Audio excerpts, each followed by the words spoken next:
Ako ang CPU, ang utak ng computer mo. Kung ayaw mong masira ako, wag mo akong i-overclock nang walang maayos na cooling. Bossing, suriin mo ang temperature, wag kang balasubas at hayan ako mag-overheat o baka maging fried egg ako sa loob ng socket mo.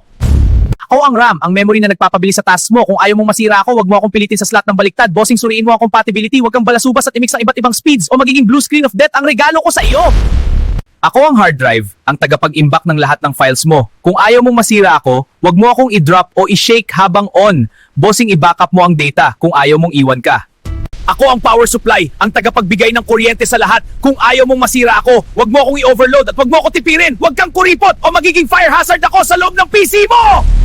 Ako ang graphics card, ang tagapagbigay ng smooth visuals mo. Kung ayaw mong masira ako, wag mo akong i-overclock ng walang extra cooling. Bossing, suriin mo ang fans. Wag kang balasubas at hayaan ako mag-throttle o maghahang ang laro mo!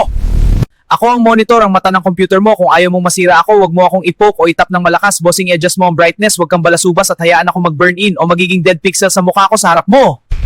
Ako ang keyboard, ang tagapag-type ng lahat ng commands mo. Kung ayaw mong masira ako, wag mo akong i-spill ng tubig o kape. Bossing, linisin mo ang crumbs. Wag kang balasubas, hayaan ako mag-sticky keys o magiging unresponsive ako sa galit ko.